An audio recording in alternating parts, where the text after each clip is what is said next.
OK. Alors Michel, par contre, ton micro est coupé. Alors attends, je vais te le il faut que tu Voilà, ça y est. Donc bonsoir Loïc, bonsoir à toutes et à tous. Alors je suis ravie d'être avec vous ce soir et en fait j'ai le grand honneur d'interviewer Loïc Sallet que j'ai connu il y a quelques années par un ami qui m'avait dit il y a un jeune homme là qui a monté un truc, qui a créé son système qui est pas mal, tu devrais le contacter. Et c'est comme ça que j'ai connu Loïc. Et donc, petit à petit, j'ai trouvé que son histoire était assez inspirante. Et ce soir, j'ai souhaité lui poser quelques questions et qu'il nous explique vraiment sa passion et sa vision des choses quant à l'eau. Donc, ce qu'il a accepté avec plaisir, je pense. Et donc, tout au long de cette interview, vous aurez la possibilité, comme je vous le disais tout à l'heure, de poser des questions dans le chat. Je les poserai au fur et à mesure. Et puis, de toute façon, on y répondra. Loïc y répondra en fin d'interview. Donc, alors, Loïc, il y a quelques années que tu es dans l'eau déjà, tu as un grand parcours au niveau de cet élément qui est vraiment ta passion, tu en as fait ta passion. Donc, en quoi, Loïc, ton histoire a-t-elle été déterminante dans le choix de ton métier? Eh bien, il se trouve que je ne sais pas si c'est, le hasard ou pas, mais quand j'étais, petit, en fait, derrière chez moi, j'ai grandi, toute mon enfance avec, des cou 2 cours d'eau, en fait, derrière chez moi, 2 cours d'eau qui se croisaient. Donc j'ai passé une bonne partie de mon temps à jouer dans la rivière, dans l'eau, à faire des barrages et à regarder l'eau, démolir les barrages, et à fabriquer après par la suite des radeaux, ce qui m'a beaucoup amusé, notamment quand il y avait des inondations dans les champs et même dans la cave de la maison. Donc effectivement, j'ai une enfance animée par l'eau et aussi à l'étang de mon grand-père. Mon grand-père avait un étang et donc on y passait aussi pas mal de temps en été, c'est sûr. Et en fait, c'est venu un peu plus tard comme une évidence quand je me suis intéressé aux différentes thérapies alternatives, les huiles essentielles, les massages et tout ce qui est lié aussi à la bioénergie. Et bien là, j'ai découvert les recherches de Marcel Violet sur la biodynamisation de l'eau. Marcel Violet, qui était un des pères en fait de la biodynamisation de l'eau en France dans les années entre les années 30 et les années 80, on va dire. Et sa conférence audio, qui est donc encore accessible, pour moi, ça a été une vraie révélation où, parce qu'il faisait état à l'époque de ses découvertes et des expériences concrètes qu'il avait pu mener à la fois sur lui-même, sur d'autres personnes, et puis également sur des animaux et sur des végétaux. Donc l'aspect aussi concret de ces recherches et de ces expérimentations faites par un ingénieur des arts et métiers qui était Marcel Violet, ça m'a extraordinairement passionné. Et donc là, ça a été une évidence, une révélation pour moi qu'il fallait absolument que je transmette ce message-là au plus grand nombre. Et donc ça, c'était un peu le point de départ, on va dire, véritablement des films au départ, et puis de tout ce qui a suivi. Ok, donc ça fait partie d'un moment clé de ta vie, ça a été le déclic qui t'a dit, je veux faire ce métier-là, je veux travailler Exactement. avec l'eau.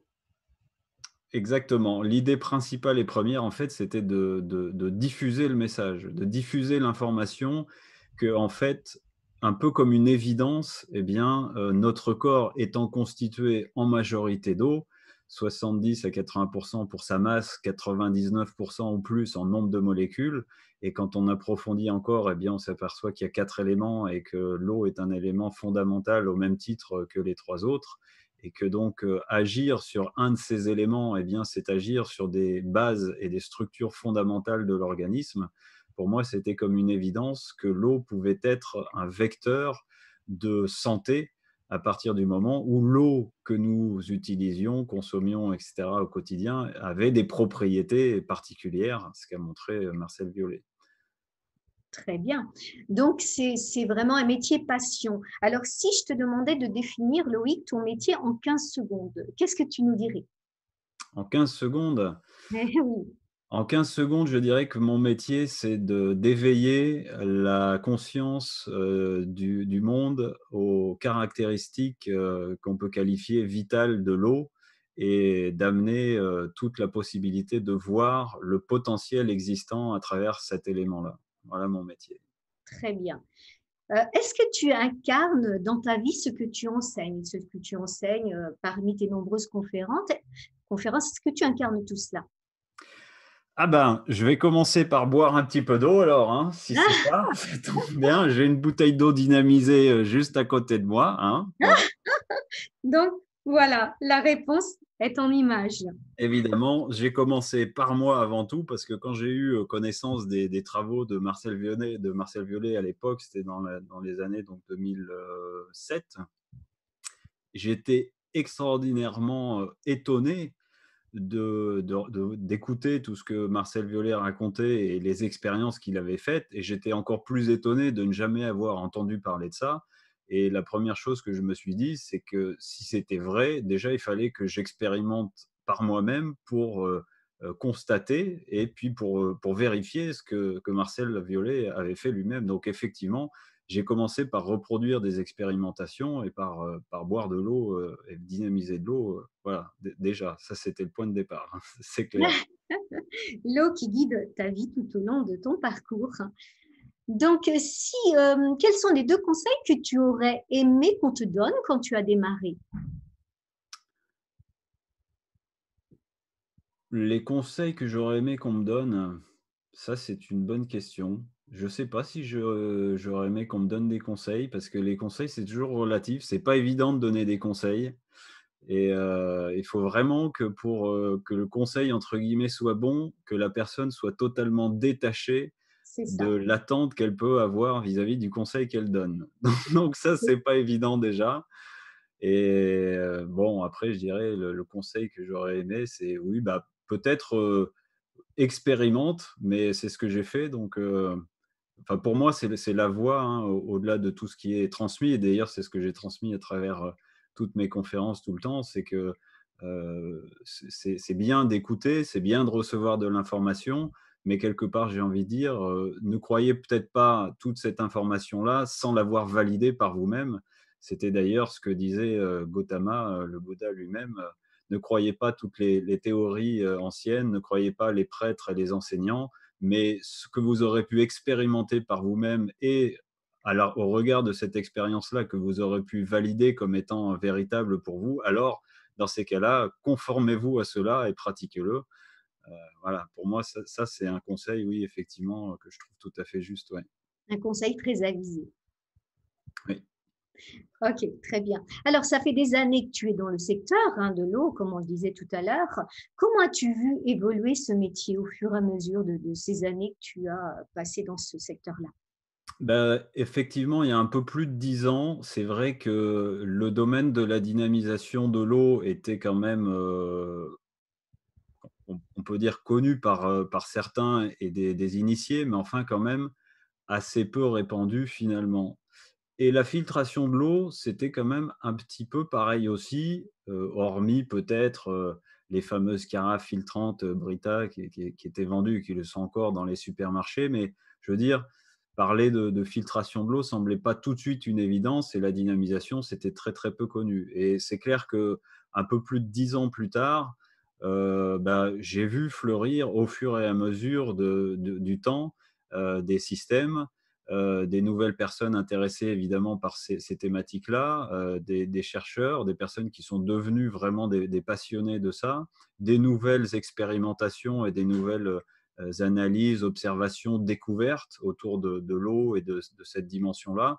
Et clairement, pour moi, ce qui est une évidence aujourd'hui encore, c'est qu'on est très loin de connaître toutes les possibilités, les potentiels qu'a l'eau dans sa capacité à intégrer de l'information, à transporter de l'information et à permettre des transformations profondes de la matière à travers des niveaux énergétiques sur lesquels on peut agir donc dans l'eau. Et ça, on est très loin de comprendre encore tous ces mécanismes-là et de savoir les mettre en action véritablement.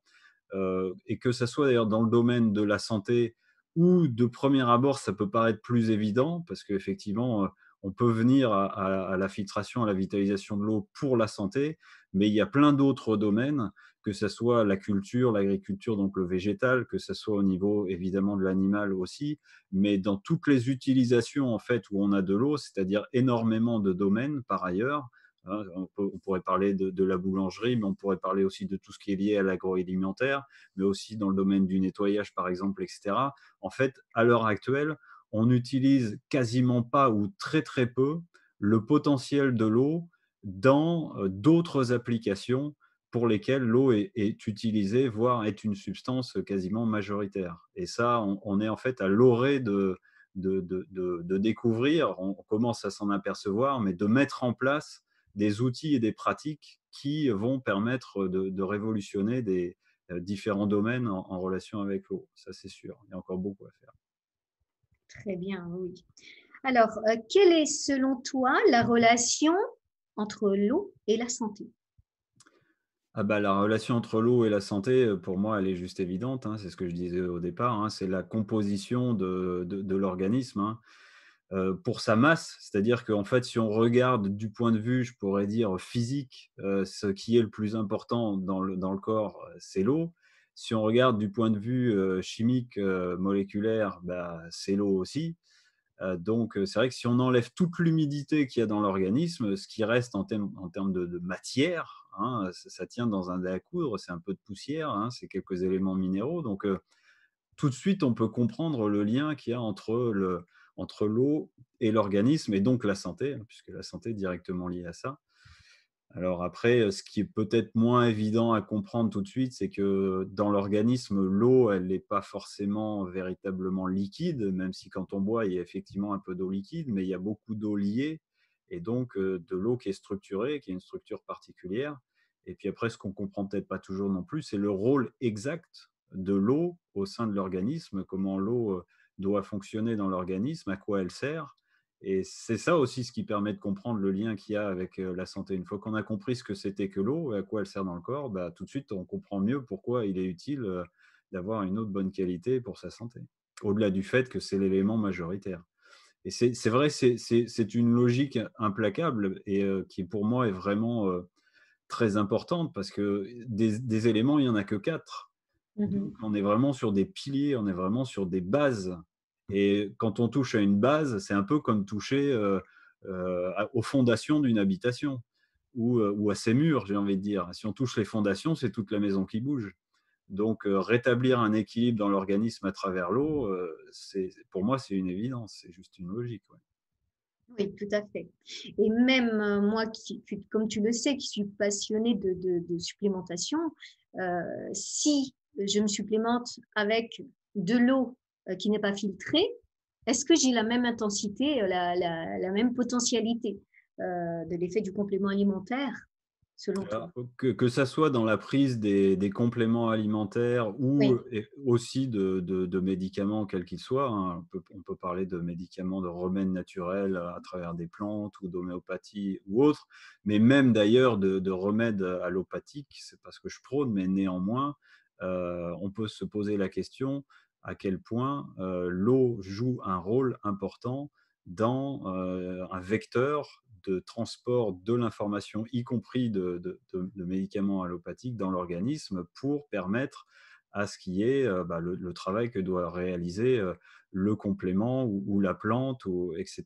Et c'est une évidence que si on considère en fait, pour ça, bah, c'est nécessaire de comprendre le rôle de l'eau. Et le rôle de l'eau, bon, quand on dit je vais boire, je vais m'hydrater, avec ça, j'ai tout dit et j'ai rien dit.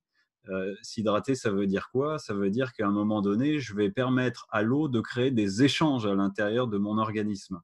Et c'est ce point-là qui est souvent pas très bien compris ou pas très clair, c'est que on imagine que l'eau, elle passe, peut-être elle va nettoyer ou elle va rentrer dans des tissus et puis voilà. Mais en fait, ce qui est le plus important, c'est surtout ce qui va se produire à ce moment-là en termes d'échange. C'est-à-dire qu'il y a des interactions. Et ce sont les interactions que l'eau va permettre de créer avec l'ensemble des tissus, des cellules, etc., qui va jouer un rôle au sein de l'organisme. Et donc, bien évidemment, pour véhiculer un élément autre que liquide et ou mélangé à de l'eau, eh bien, c'est sûr que plus l'eau va avoir un niveau, une aptitude, je dirais, à accepter, à absorber ce qu'on va lui mettre avec, hein, le complément par exemple, et ben, plus ça va remplir sa fonction. Et ça, ce sont des réalités physiques et chimiques dont on s'est aperçu quand on joue sur ces paramètres qu'on peut qualifier de vital ou de structure de l'eau, eh bien qu'on permet à l'eau d'avoir une ouverture plus large, en tout cas une capacité en fait d'imprégnation de ce qu'on va lui mettre dedans plus importante, et donc une capacité aussi de restitution qui se situe à deux niveaux, hein. Il y a un niveau physique, bien évidemment, de restitution du complément, mais il y a aussi un niveau énergétique, un niveau vibratoire. C'est-à-dire que tout est à la fois corpusculaire et ondulatoire, et même un complément alimentaire a aussi une information quelque part qui est liée à la plante, ou etc. Et cette information-là, elle est vibratoire. Donc, plus l'eau est disponible pour intégrer ça, et mieux elle va pouvoir le restituer et aussi l'amplifier. Parce qu'il y a aussi un phénomène d'amplification. C'est ce qu'on observe à travers la vitalisation, la structuration de l'eau. C'est que non seulement ça permet d'intégrer de l'information, mais ça permet de pouvoir augmenter la diffusion de l'information. Donc évidemment que dans le cadre de la prise alors d'ailleurs, il y a les compléments alimentaires, mais on peut aussi en parallèle parler des thérapies, des pratiques thérapeutiques, quelles qu'elles soient, hein, que ce soit du massage ou des pratiques Mhm. énergétiques ou autres. Si on boit avant, pendant aussi, et aussi surtout après, donc avant et après. Avant, on va permettre déjà de remettre en mouvement aussi les différents flux énergétiques au sein de l'organisme, donc de mieux se préparer à recevoir quelque chose. Ça permettra que ce soit moins bloqué à certains endroits. Et derrière un soin, c'est le même principe. À partir du moment où il y a eu un travail de fait au niveau de l'organisme, que ce soit physique ou que ce soit énergétique, ça peut avoir créé à certains endroits des concrétions ou des points forts d'énergie à certains endroits qui vont pouvoir être fluidifiés, plus facilement assimilés au niveau de l'organisme. Donc, c'est très important à travers les différentes pratiques qu'on peut avoir de soins ou de santé autres que simplement l'eau elle-même. Ok, très bien. Alors, parle-moi, s'il te plaît, de la qualité de l'eau que nous allons boire au robinet et puis des eaux embouteillées. Alors, la qualité de l'eau qu'on boit au robinet, ben, elle est, elle est EDCH, comme elle est qualifiée dans le monde moderne, c'est-à-dire c'est une eau destinée à la consommation humaine, hein. C'est comme ça qu'on la nomme maintenant. On la nomme plus eau potable, mais on la nomme EDCH. Ce qui effectivement est une appellation, un acronyme qui est très bien trouvé, parce que quand on parlait d'eau potable, quelque part, à ce moment-là, on avait la prétention de dire que cette eau pouvait en fait quelque part être bonne pour l'organisme ou pour le vivant, pour l'humain, pour la santé. Or, étonnamment, ce terme d'eau potable a été transformé en eau qualifiée, en eau destinée à la consommation humaine. Donc ça veut dire que nous avons accès à une eau, à notre robinet, qui est destinée à nous pour pouvoir la boire, mais ce qui ne dit pas pour autant que cette eau-là est favorable à notre santé. Et c'est ce que cache ce terme-là, cet anacronyme, c'est-à-dire que, bah, avec tout ce qui est d'une part ajouté, hein, que ce soit le chlore ou d'autres traitements pour tenter de purifier l'eau d'autres problématiques, ou que ce soit ce qui est déjà présent dans l'eau, là où on va aller la capter en termes de pesticides, de résidus médicamenteux, de métaux lourds, d'hydrocarbures, etc., eh bien, il est clair que c'est loin d'être une évidence que l'eau soit favorable à la santé. Et c'est même une évidence que c'est plutôt l'inverse. C'est qu'on a une eau qui, de par tout ce qu'elle amène là en termes d'éléments synthétiques, hein, principalement, on on va dégrader la santé tout simplement. Alors je prends l'exemple du chlore, qui est ce qui est le plus présent dans l'eau du réseau, d'autant plus pendant ces périodes de confinement où les quantités de chlore sont augmentées dans l'eau du réseau. Le chlore est prévu pour détruire les bactéries. Les bactéries, on en a des milliards dans l'organisme. Si elles sont là, c'est bien qu'il y a une raison. Ne serait-ce que ça, voilà, quand on va détruire les bactéries, et principalement au départ de la flore intestinale, quand on sait que l'intestin est notre deuxième cerveau, inévitablement, on crée Potentiellement et en fait, au fur et à mesure du temps, des déséquilibres dans l'organisme parce que ce qui est parfois aussi oublié, c'est que quand même l'eau est consommée au quotidien. Donc au quotidien, ça veut dire chaque jour et plusieurs fois par jour. Donc c'est pas comme si c'était quelque chose, voilà, comme je vais aller au restaurant, je vais manger quelque chose que j'ai pas l'habitude de manger. J'y vais, 1 fois tous les 15 jours, hein, ou tous les mois. Bon, même si j'ai dérivé un peu par rapport à ce qui est souhaitable pour la santé, c'est 1 fois, voilà, tous les mois. Mais l'eau, du robinet, elle est bue, ou l'eau tout court, elle est bue au quotidien, tous les jours, plusieurs fois par jour. Et donc là, il y a une réelle prise de conscience importante à faire et à avoir par rapport à ça, parce que bah, c'est un bien de consommation quotidienne. Et donc, ça veut dire que tous les jours, plusieurs fois par jour, je vais mettre dans mon organisme quelque chose qui bah, potentiellement ne lui correspond pas en termes de santé, de vitalité. Alors santé, c'est-à-dire que là, je fais plutôt appel aux critères, physico-chimiques de l'eau et donc la chimie de synthèse qu'on peut retrouver dans l'eau. Mais il y a aussi le critère énergétique qui est très important et qui est parfois ignoré ou mésestimé. Mais il est évident que quand une eau a parcouru, des kilomètres et des kilomètres dans des canalisations rectilignes à angle droit sous pression, elle n'a plus du tout les caractéristiques de l'eau qui a pu serpenter dans les cours d'eau, qui a pu passer à travers des strates rocheuses pour arriver jusqu'à une source avec des dynamiques tourbillonnaires et qui a une véritable, à ce moment-là, vitalité qu'elle va perdre quand elle passe dans tous ces réseaux de canalisation. Et donc ce deuxième point est un point fondamental et qui est également très important, peut-être même encore plus important que l'aspect physico-chimique, parce que ça vient toucher également toute notre sphère énergétique. Et donc, si j'affaiblis d'un côté la sphère énergétique et que je surcharge de l'autre côté l'organisme avec des molécules qui n'ont rien à y faire, que l'organisme va donc devoir évacuer, traiter, tout en sachant que ce qui permet également de traiter ces molécules-là dans l'organisme, c'est-à-dire de nettoyer le corps et de les évacuer, c'est l'eau également. Donc, elle devrait être de la meilleure qualité possible, justement pour pouvoir remplir cette fonction de nettoyage. Mais si déjà elle-même, quand elle arrive, elle n'a pas ce potentiel ni énergétique d'interaction pour aller chercher la nécessité de la molécule à faire ressortir et à évacuer de l'organisme, et qu'en plus de ça, elle est chargée elle-même par des substances non désirables pour la santé, eh ben on est vraiment dans le couplet qui fait que ce qui est consommé au quotidien va être plus défavorable que favorable. C'est pas tout de suite une évidence pour s'en apercevoir dans certains cas, parce qu'on peut avoir l'impression que l'eau qui nous est fournie, elle est bien contrôlée, elle est analysée.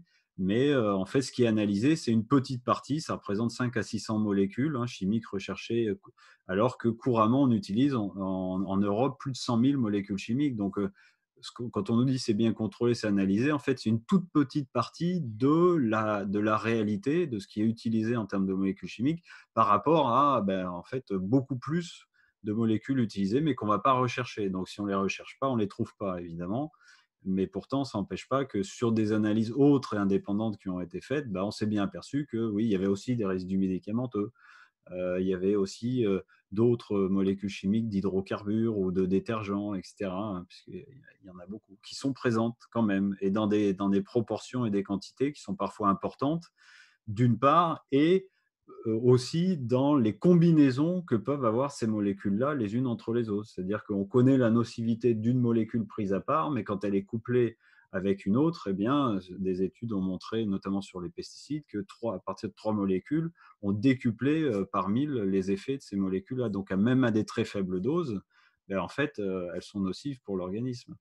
Donc, même si on peut avoir l'idée parfois que oh, ben, ce n'est pas tellement problématique en fait, cette qualité d'eau du réseau, quand on couple à la fois ces paramètres physiques, énergétiques et le fait que l'eau est consommée tous les jours et finalement toute la vie sur des longues périodes, donc là, on peut comprendre mieux qu'effectivement, bah, ça a un impact notoire sur l'organisme et sur la santé. Et je dirais, et inversement, c'est-à-dire que ce dont je me suis aperçu et ce dont s'aperçoivent beaucoup de personnes, c'est que du coup, quand on améliore ce paramètre-là de la qualité de l'eau, ben, on s'aperçoit qu'au niveau de la santé, ça résout différentes problématiques de pathologie ou autres, et on a un organisme en meilleure forme et qui récupère mieux, etc. Donc, c'est possible aussi de constater ce lien-là à travers le fait d'améliorer la qualité de l'eau.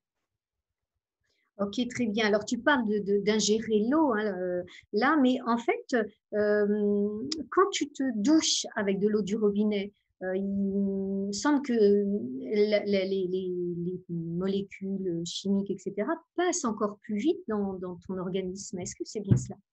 Alors, elle passe pas peut-être plus vite, mais en tout cas, elle passe, de manière différente. C'est-à-dire que autant quand l'eau est bue, il peut y avoir un certain retraitement qui est fait dans les liquides, dans les sucs gastriques et autres, parce que chimiquement, il peut y avoir certaines, molécules, qui arrivent à être, détruites ou déstructurées en partie, et donc qui, quelque part, par cette, destruction, arrivent à être moins impactantes ou moins nocives pour l'organisme. Alors que c'est vrai qu'au cours d'une douche, il y a 2 phénomènes qui se produisent. Il y a un, l'inhalation, du chlore entre autres, mais pas que, ça peut être aussi des pesticides ou autres, enfin tout ce qui donc est volatile. Et puis il y a 2, l'imprégnation par la peau. Et c'est une donnée qui a été apportée par Nexus, magazine scientifique, et qui disait que qu'on absorbait jusqu'à 600 fois plus ces molécules par la peau, dans le sens où effectivement, quand ça c'est absorbé au niveau de la peau, il n'y a pas de retraitement, il n'y a pas de barrière. Et donc là, oui, ça rentre directement au niveau de l'organisme. Donc c'est sûr que les utilisations de l'eau et l'importance que ça peut avoir sont à prendre en considération sur tout ce qui est de l'ordre de la boisson, de la préparation des aliments, la cuisine, etc. Évidemment, toutes les boissons chaudes et autres, et également les utilisations de corporelles, donc dans la salle de bain, la douche, le bain, etc. Et qui plus est pour des enfants ou des bébés, des nourrissons, parce que, par exemple, hein, la meilleure manière de réhydrater un bébé s'il est déshydraté, c'est de lui faire prendre un bain. On ne va pas pouvoir le faire boire beaucoup. Et comme les bébés, eux, n'ont pas une surface aussi importante que la nôtre de peau et qu'elle n'est pas plissée comme la nôtre qui est plus rétractée, l'absorption pour un bébé est beaucoup plus rapide. Donc là, par exemple, hein, c'est d'autant plus important encore pour les bébés, surtout que souvent on leur fait prendre des bains tous les jours. Donc, la qualité de l'eau dans ces cas-là est vraiment importante. Ça, c'est une évidence aussi, ouais. Donc il y a un avantage à vieillir et avoir une peau qui plisse. Voilà, exactement. Vieillissons bien C'est et ça, tant mieux avec des rides. Ça c'est ça. protège. Mais cela dit, on s'aperçoit aussi que quand on boit une eau de meilleure qualité, en fait, déjà, naturellement, l'organisme a envie de boire plus parce qu'il ressent instinctivement, et ça, c'est vraiment une des observations peut-être qui est le plus reconnue et partagée par tout le monde pour les personnes qui se mettent à boire une eau de bonne qualité, c'est qu'il y a cet appel du corps, cette envie de boire naturellement plus. Et évidemment, quand on s'hydrate plus et surtout mieux, parce que l'eau a cette capacité de rentrer plus en contact avec les cellules et à l'intérieur des cellules, et donc d'hydrater mieux également, eh bien c'est sûr que on a moins de rides et on vieillit moins vite quelque part, dans le sens où, bah, comme on est mieux hydraté, et c'est vrai qu'on le sait, hein, on le voit, hein, sur les personnes âgées, en général, quand on dit que l'organisme est constitué de 70 à 80% d'eau, on parle de la masse. Pour un bébé, ça peut aller à 90% d'eau pour sa masse, et pour une personne âgée, ça peut être 65 à 60%. Donc, on perd naturellement aussi de l'eau en vieillissant, et ça contribue au vieillissement prématuré, ça contribue à la perte d'échange des flux dans l'organisme, et ce qui peut suivre avec. Donc, s'hydrater plus et mieux, c'est sûr que ça contribue également à être en meilleure forme et jeune plus longtemps. D'ailleurs, regardez-moi, j'ai 54 ans, hein, Ça se voit pas. il ne paraîtrait pas, hein, mais Il y a Guy qui nous demande si l'eau du robinet est de meilleure qualité que celle en bouteille. si l'eau du robinet est de meilleure qualité que celle en bouteille, ben, Oui et non. En fait, ça va dépendre, des paramètres, qu'on regarde. C'est-à-dire que, est-ce que l'eau du robinet de et puis ça dépend des endroits parce qu'il existe encore quelques communes, souvent quand même assez rares, mais il y en a quelques-unes, qui captent des eaux de source qui ne sont pas traitées, qui ne sont pas chlorées et qui ont accepté de prendre des maires qui ont accepté de prendre sur eux le fait de continuer de transmettre à leurs habitants qui s'en réjouissent une eau non chlorée parce que bah, elle est tout à fait sécurisée, il n'y a pas de bactéries ni quoi que ce soit, donc il n'y a pas nécessité du tout de mettre du chlore, ce qui la dégraderait. Donc il y a quelques villages assez rares, mais où on a des eaux qui sont d'assez bonne qualité entre le captage le village, les points de distribution, il y a peu de canalisation, on peut avoir des eaux du réseau qui peuvent être d'assez bonne qualité, ce qu'on n'aura pas forcément dans des bouteilles qui ont passé des semaines empilées sur des palettes et en extérieur et en contact avec du plastique. Donc en fait, les problématiques sont pas les mêmes. C'est sûr qu'il y a aussi certains endroits où l'eau du réseau est extraordinairement dégradée, que ce soit par le chlore ou par tous les adjuvants, notamment bon, les pesticides entre autres, mais il y a des zones où il y a aussi des problématiques de selon quelle source d'eau on va capter. C'est-à-dire que des fois, on capte dans des sources, mais des fois, c'est des nappes phréatiques ou des fois, c'est dans des cours d'eau. Donc là, il va falloir retraiter l'eau dans les stations de traitement de l'eau et ça ne va pas être les mêmes types de traitement. Des fois, il y a beaucoup de matières organiques ou en suspension et pour pouvoir faire floculer ça, donc c'est-à-dire les faire tomber au fond de l'eau, ben, il va falloir utiliser des produits en plus. Donc là, évidemment, quand on ajoute une eau de surface, par exemple, qui déjà est souvent chargée beaucoup plus en pesticides ou en hydrocarbures ou en métaux lourds ou en résidus médicamenteux, plus ce qui va être ajouté pour tenter de faire disparaître ça, plus le chlore qui est ajouté pour éviter les problématiques bactériennes, on a des eaux de réseau des fois qui sont carrément imbuvables, hein, même je veux dire au niveau gustatif. Et là, on pourrait dire que l'eau en bouteille est de meilleure qualité. C'est d'ailleurs souvent pour ça que les consommateurs qui ont un doute sur la qualité de l'eau de leur réseau, ne serait-ce que par cet aspect juste gustatif, n'ont pas l'envie de la boire et donc instinctivement savent que ce n'est pas favorable pour leur organisme, se dirigent vers les eaux embouteillées.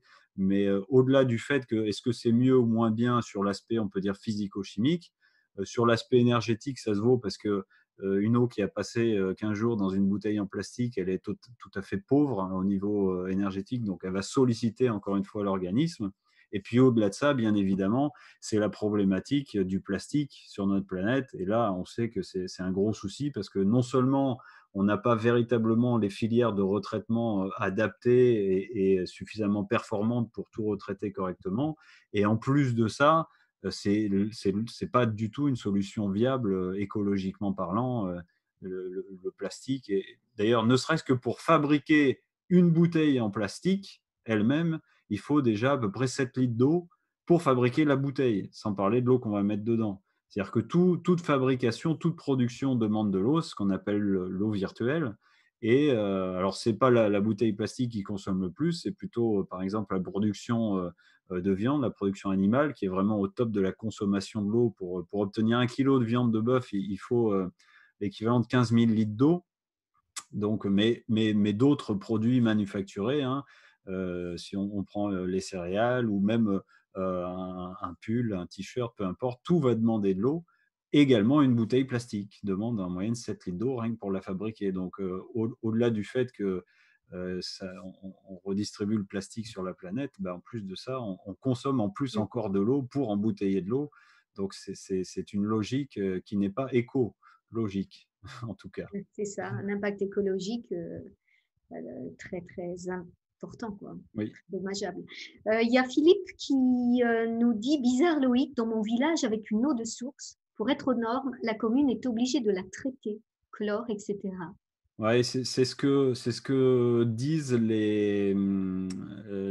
c'est ce que dit l'ARS, hein, les agences régionales de santé, donc et de sécurité sanitaire, qui, qui sont assez virulentes dans certains cas pour obliger les maires à suivre ça.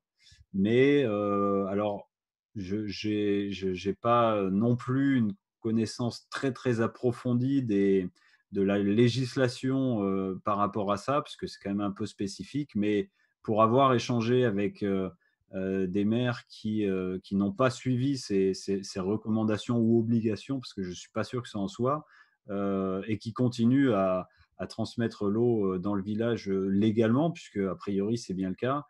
Je ne pense pas qu'il y ait une véritable obligation. C'est-à-dire que peut-être que la responsabilité à ce moment-là est transférée aux maires qui, pour le coup, dans ces villages-là, sont les gestionnaires de l'eau, donc prennent leur responsabilité de ça. Mais à partir du moment où des analyses sont faites et suffisamment fréquemment et montrent dans le temps et qu'il n'y a aucune nuisance ou perturbation en premier lieu d'ordre bactérienne, hein, c'est ce qui est le plus problématique au départ pour les agences régionales de santé. Heureusement ou malheureusement, j'en sais rien, parce que s'ils s'intéressaient un petit peu plus aux résidus médicamenteux, aux pesticides et autres molécules, bah, peut-être que quelque part, ça soulèverait des vraies questions aussi, s'il n'y avait pas que la bactério. Mais en tout cas, il n'empêche que si les maires font ces analyses et prennent leurs responsabilités, il n'y a aucune raison de traiter l'eau et j'ai envie de dire, a priori, légalement, ils peuvent le faire. Très bien, merci pour ta réponse. Alors, en quoi la vitalisation de l'eau est-elle importante sur le système immunitaire, Loïc?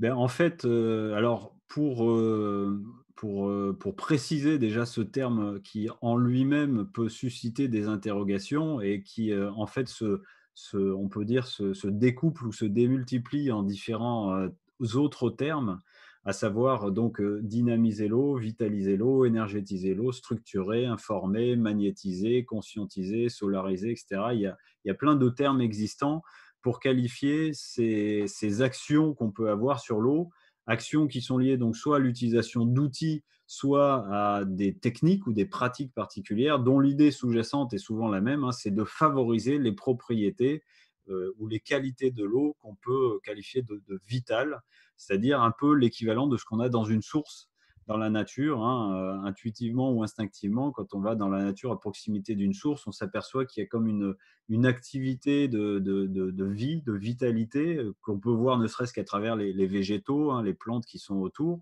Et il y a donc cette idée-là, hein, et cette observation concrète que à ces endroits-là, là où la source va jaillir, eh bien, on a une action, une activité de l'eau particulière. Et donc, c'est ça qu'on va qualifier d'eau vitalisée ou d'eau énergétisée. Et en fait, effectivement, en observant eh bien, ces réalités des sources, et des sources également dites guérisseuses ou miraculeuses, puisque ça a fait l'objet d'énormément d'observations, de recherches, de publications aussi, et puis de création et de construction, hein. Si on prend par exemple les villes thermales et tout ce que ça comporte de construction autour des sources et de construction en termes de mouvement, de déplacement d'humains et à travers les siècles, hein, pour se rendre sur ces points particuliers dans lesquels on a des eaux particulières. Donc, que c'est lié à la fois aux minéraux de l'eau, mais également c'est lié aux propriétés de l'eau, à la dynamique de l'eau. Et puis, bien sûr, on peut aussi se poser la question de savoir si ça ne vient pas de l'environnement, du terrain, des strates rocheuses que l'eau a parcourues. Et où, quand on parle de sources aussi guérisseuses ou miraculeuses, on sait qu'il y a des rituels ou des croyances qui sont en lien avec ces sources-là. On est en droit aussi de se poser la question de quel est l'impact de ces rites, de ces croyances. Est-ce que ça a une action? Est-ce que c'est ce qui va faire que l'eau derrière est plus agissante ou non? Faut-il être véritablement croyant pour que ça fonctionne ou pas? Et tout ça sont des vraies questions parce qu'il y a des vraies actions quand on expérimente. Et donc, ce sont des questions qui sont justifiées et des pratiques et des expérimentations qui sont justifiées, que chacun peut réaliser pour s'apercevoir et prendre conscience, d'une part, de cette réalité-là, qu'il est possible d'agir sur l'eau par soi-même, et d'autre part, que quand nous avons agi sur l'eau dans ces caractéristiques qu'on appelle de structuration de l'eau, eh bien, on obtient un résultat de structuration ou de vitalité de l'eau qui a un impact véritable et important sur l'organisme. Alors, qu'est-ce qui se passe à ce moment-là? eh bien, ce qui se passe, c'est que nous allons restituer à l'eau des propriétés qui sont donc l'équivalent de ce qu'elle a dans une source, voire même de pouvoir augmenter ces propriétés-là. Alors, si je fais le parallèle avec des sources guérisseuses ou miraculeuses, pourquoi on les appelle guérisseuses ou miraculeuses?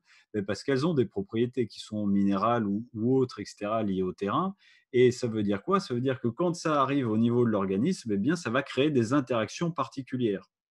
Et principalement parce que quand on regarde par exemple au niveau des sources thermales, pour avoir donné des centaines de conférences dans les villes thermales, puisque là où j'habite, à Montluçon dans l'Allier, dans l'Auvergne et autour de chez moi, il y a 17 sources thermales, hein, donc Évaux-les-Bains, Néry-les-Bains, la Bourboule, le Mont d'Or, Vichy, Bourbon-l'Archambault, etc., etc.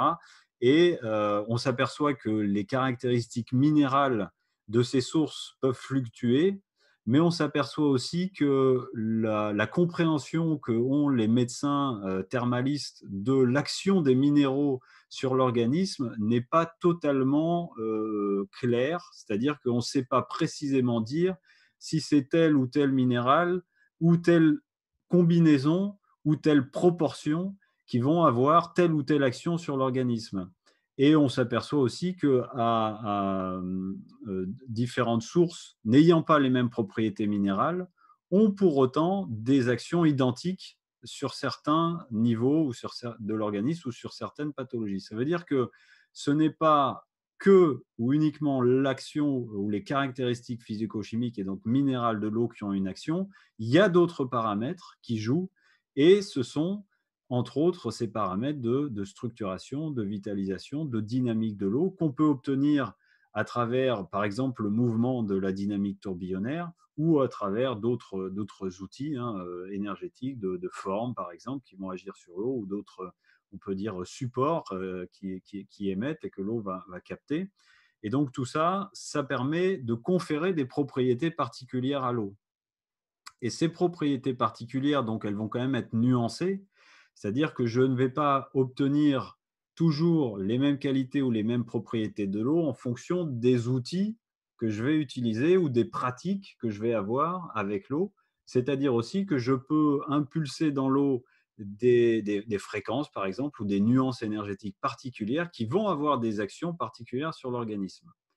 En tout cas, ce qu'on peut dire, c'est que le fait de vitaliser de l'eau, on a une action sur un premier plan, un premier niveau, qui est un niveau, on peut dire, biologique. C'est-à-dire que, quelle que soit la technique ou la méthode, dans tous les cas, je vais avoir au moins un premier niveau d'action qui est l'action sur la biologie, c'est-à-dire je vais favoriser le fonctionnement de l'organisme du point de vue biologique.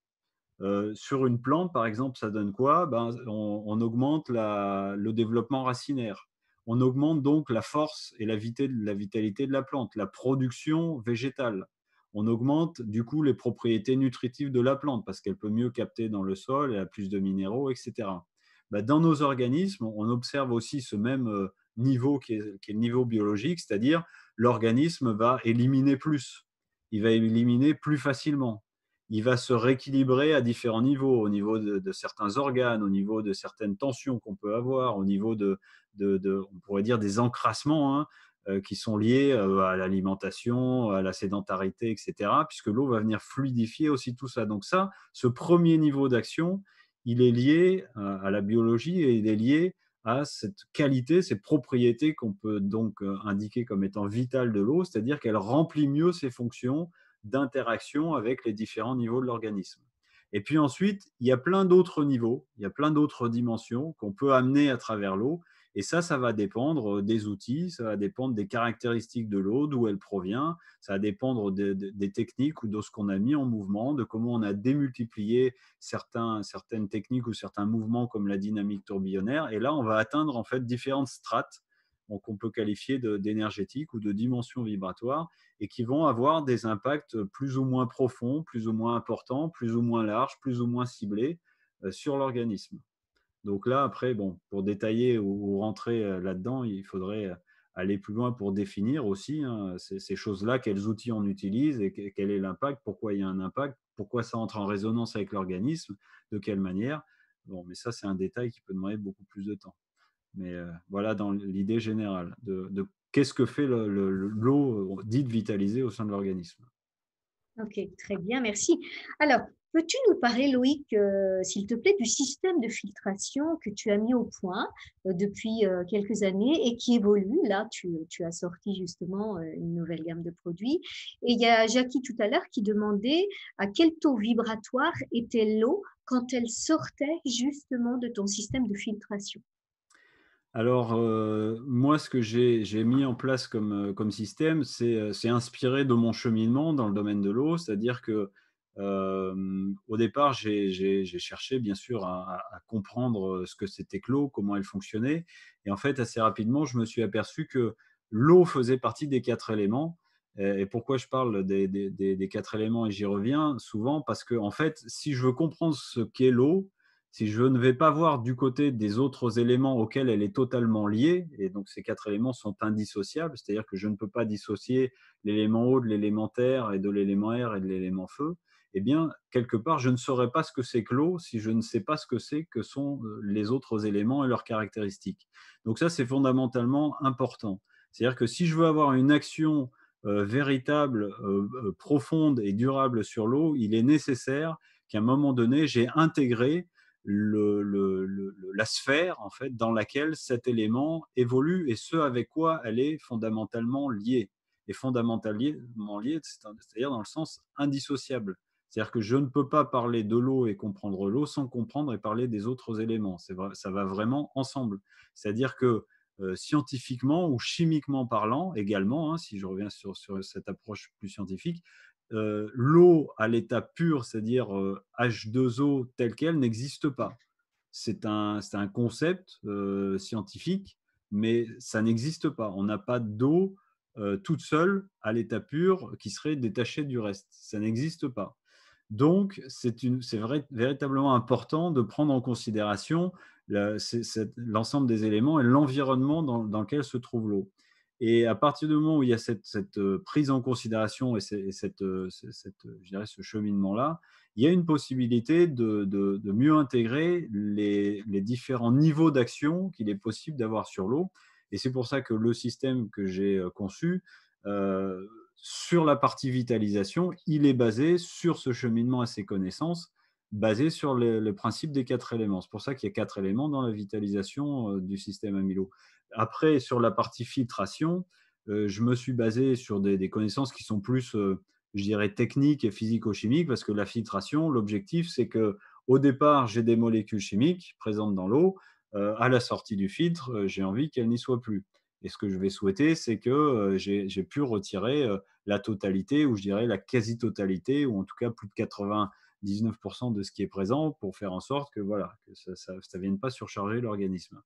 Donc là, c'est plutôt technique, en prenant en considération aussi le fait que, pour moi, ce qui est important dans la conception des outils, c'est que, un, les outils soient durables, et deux, n'asservissent pas celui qui les utilise. C'est-à-dire que moins il va y avoir de consommables, de maintenance ou quoi que ce soit, et pour moi, mieux c'est. Parce que j'estime qu'au-delà déjà, tout le monde devrait avoir accès à une eau de bonne qualité pour sa santé, mais au-delà de ça, moins je vais être asservi moi-même, c'est la voie que je suis, et plus je me sens léger et heureux. Donc évidemment, c'est ce que j'ai envie de proposer aussi, des outils où on a le moins voilà, de consommables, de manutention ou de SAV ou je ne sais quoi, mais voilà, à gérer derrière par la suite. Donc c'est pour ça d'ailleurs que là, j'ai choisi la filtration charbon, puisqu'en fait, le charbon est le support le plus utilisé à travers le monde pour purifier l'eau, tout simplement parce que, un, c'est très accessible, c'est peu coûteux, et puis deux, en fait, ça a une très bonne capacité, ça a un spectre d'action, de rétention qui est très large. Il y a quelques molécules qui sont moins bien retenues par le charbon que par des systèmes à membrane, par exemple, mais c'est peu, et c'est des molécules qui ne sont pas forcément très fréquentes, et où il y a certaines molécules particulières sur lesquelles le charbon a peut-être un peu moins d'action, comme des molécules organiques ou certains métaux, mais qui ne sont pas forcément non plus nocifs à des faibles doses pour l'organisme. Donc en fait, ce n'est pas gênant. Ça veut dire que quand on a une filtration basée sur du charbon et du charbon bloc, donc compressée, compactée, hein, ça c'est aussi très important. On va avoir à la fois une filtration qui se base sur de la rétention par attraction, donc c'est des particules synthétiques qui viennent se coller sur le charbon, et on va avoir également une captation mécanique, c'est-à-dire qu'il y a des pores, il y a des trous, et les molécules vont se loger à l'intérieur. Et quand le charbon est compressé, eh bien, on atteint un niveau de finesse de filtration qui est très important et qui est largement suffisant par rapport aux problématiques qu'on peut rencontrer au niveau de l'eau, du réseau notamment. Et donc, avec ça, on a dans le temps, on n'a pas la nécessité d'avoir des remplacements trop importants de cartouches. Donc ça, c'est bien également. Voilà. Donc après, je ne sais pas si tu veux que je détaille plus encore chacun de ces éléments-là ou pas, mais voilà globalement à quoi ça ressemble. Après, il y a des systèmes qui se mettent sur un point d'eau, sous l'évier, qui ont différentes configurations possibles. Il y a des systèmes qui se mettent au départ de l'eau dans l'habitation, différentes tailles. Donc, je dirais qu'après, on peut, il y a aussi des systèmes pour la douche, on peut trouver ce qui correspond en termes de budget, de qualité, d'attente, à peu près pour tout le monde, quoi, hein.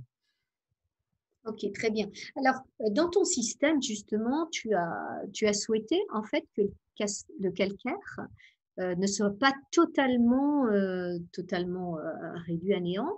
Tu as souhaité, en fait, le transformer en aragonite et pourquoi cela, en fait? Alors, c'est vrai qu'il y a une problématique importante et connue, au niveau de l'eau du réseau, dans de nombreux départements en France, ailleurs aussi dans le monde, hein, qui est la problématique du calcaire, qui n'est pas tellement gênante par rapport à la santé, parce que le calcaire, c'est à la base du calcium et c'est un des éléments que nous avons en plus grande quantité, notamment dans les os. C'est un métal, un métalloïde d'ailleurs, ça dit au passage. C'est toujours assez surprenant d'ailleurs quand Mmh. on sait ça, et que en fait le calcium à la base, hein, ça ressemble à un métal qui est brillant, un peu comme de l'argent. C'est toujours étonnant, comme quoi les métaux ne sont pas forcément nocifs non plus, hein, ça dépend lesquels et dans quelle proportion. Et donc le calcium en soi pour l'organisme, pour la santé, n'est pas véritablement gênant, mais par contre pour tout ce qui est de la robinetterie, des tuyaux, des chauffe-eau, des sèche-linges, des lave-linges, etc., ça peut être dommageable, voire très dommageable, parce que au-delà du fait que ça génère des problématiques matérielles, ça génère aussi des surconsommations, par exemple d'énergie, d'électricité dans un chauffe-eau ou dans une chaudière, et ça oblige évidemment à déjà surconsommer des détergents, et puis également à surconsommer du matériel à un moment donné, à remplacer, que ce soit le chauffe-eau, la robinetterie, etc., tout le reste. Donc, c'est une problématique matérielle importante. C'est vrai que ce qui est majoritairement connu dans le traitement du calcaire, c'est ce qu'on appelle les adoucisseurs. Donc, pour faire une petite parenthèse sur un adoucisseur, c'est quoi? C'est un système en fait qui contient des résines, hein, c'est un bac qui contient des résines synthétiques. Et ces résines synthétiques sont des résines ioniques qui viennent en fait capter le calcium. Donc, elles vont se charger en calcium qui est présent dans l'eau. Et une fois que ces résines, elles sont pleines, elles sont chargées, il faut les nettoyer. C'est pour ça qu'on va utiliser ce qu'on appelle une saumure, c'est-à-dire du sel mélangé à de l'eau. Et ce sel, ce sodium, va venir décharger la résine, enlever le calcium et rejeter tout ça à l'égout. Donc ça occasionne déjà une surconsommation d'eau importante. Et puis, on a une problématique qui est liée aux résines synthétiques utilisées dans lesquelles on peut avoir des bactéries qui se logent, et le sodium qui sert à nettoyer ces résines, qui se retrouve à un moment donné présent dans les résines aussi, en faible quantité, mais quand même présente et en permanence aussi. Et tout ça, ça fait que bah, la consommation d'eau adoucie est fortement déconseillée pour la santé, évidemment. Alors certes, on a enlevé le calcium, donc on a retiré la problématique liée au calcaire, mais on a généré d'autres problèmes, à savoir ces problématiques que je viens d'exposer, de surconsommation d'eau, de sodium et de résine synthétique, etc. Et de maintenance aussi, voilà. En sachant quand même que, en plus, c'est quand même assez important, c'est-à-dire qu'un adoucisseur, euh, c'est l'équivalent d'à peu près 20% en moyenne de surconsommation d'eau. C'est-à-dire un foyer de 4 personnes à l'année qui consomme 100 mètres cubes d'eau en moyenne va consommer 120 mètres cubes d'eau s'il utilise un adoucisseur. Si on est à 3-4 euros le mètre cube, voilà, c'est 60, entre 60 et 100 euros de plus, par exemple, financièrement parlant. Au-delà du fait que c'est 20 mètres cubes d'eau qui sont rejetés dans la nature avec du sel, avec une quantité importante de sel, qui ne sont pas favorables non plus pour l'environnement. Et cette eau-là ne peut pas être bue. D'ailleurs, il est interdit, dans les lieux qui reçoivent du public qui ont une eau adoucie, les points d'eau qui peuvent servir à la consommation humaine ne doivent pas être adoucis. C'est interdit par la loi. Quand on installe un adoucisseur chez soi, si votre installateur est bien informé, tant mieux pour vous, mais sinon, vous allez boire de l'eau adoucie sans savoir que c'est mauvais pour votre santé. C'est une réalité aussi.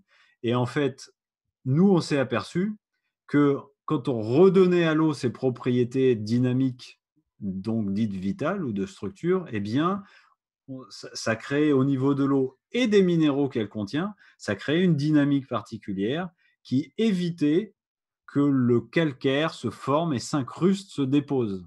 Et donc cette forme de calcaire incrusté qui se dépose, on appelle ça de la calcite.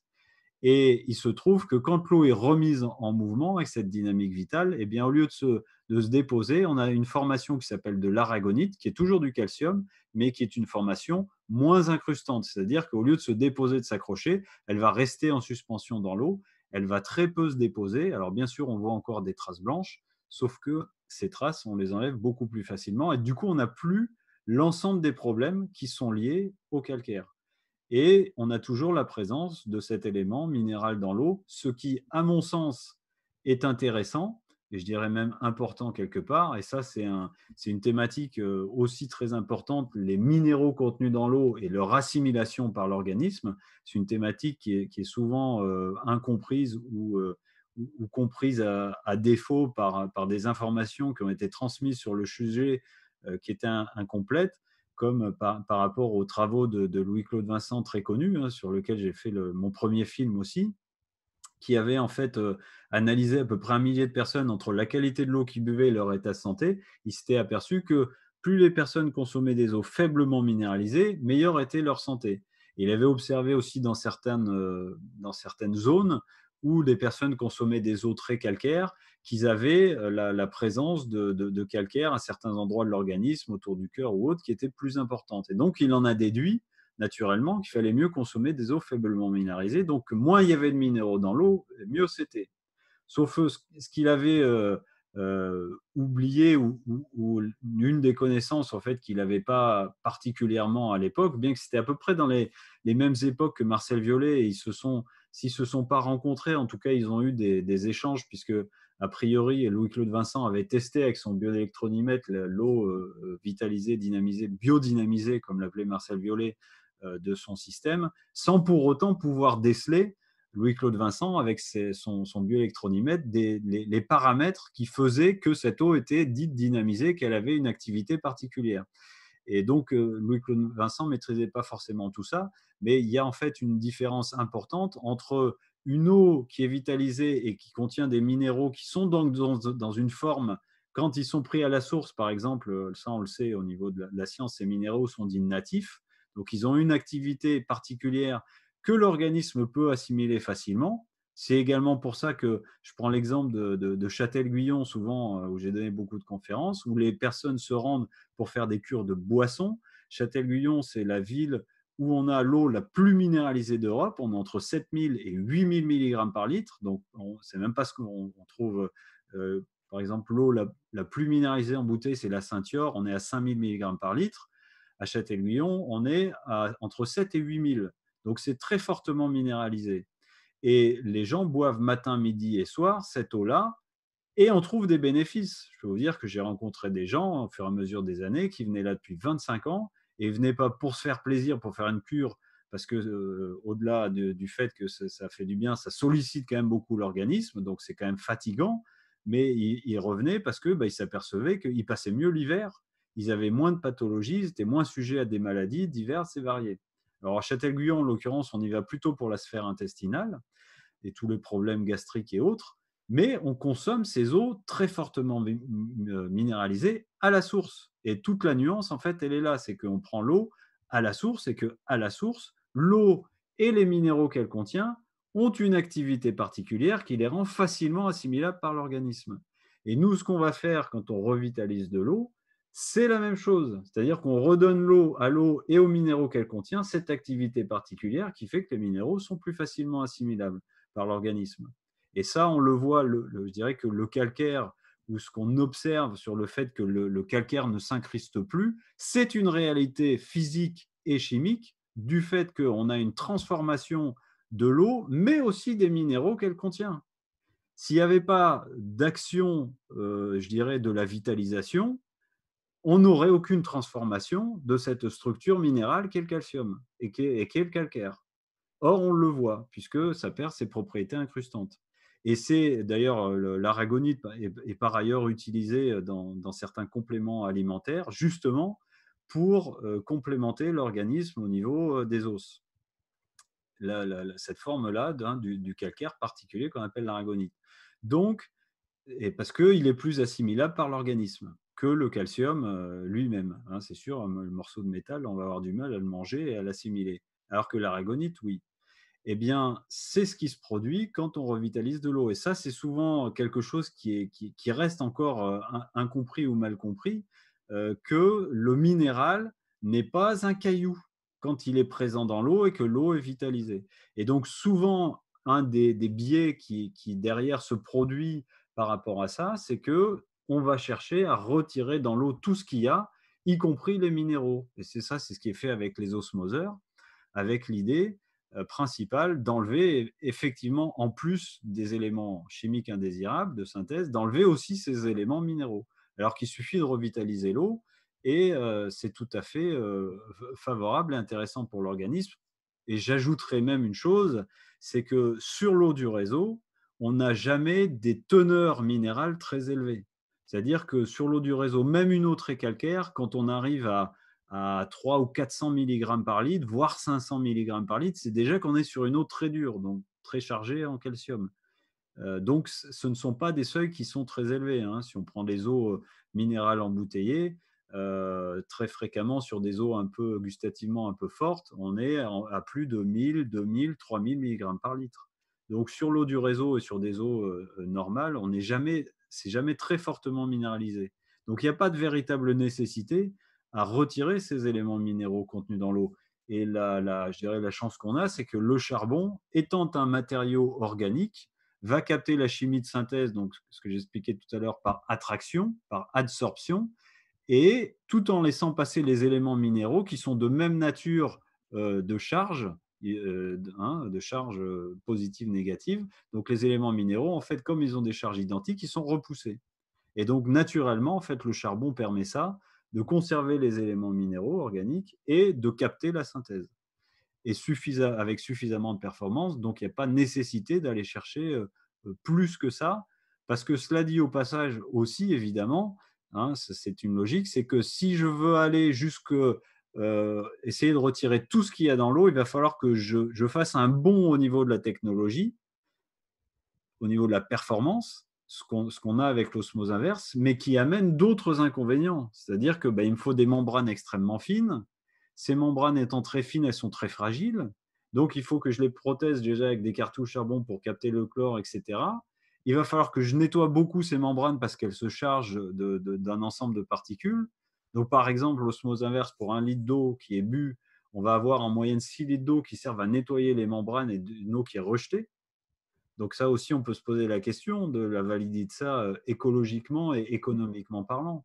Donc la surévaluation de performance entraîne aussi également une surévaluation de surconsommation et d'entretien, etc. Donc il faut bien comprendre cette thématique du minéral et de l'assimilation par l'organisme parce qu'elle est fondamentalement importante.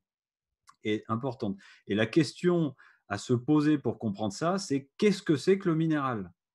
Si je ne me suis pas posé la question de savoir véritablement ce qu'est le minéral, jamais je comprendrai ce que je viens d'expliquer.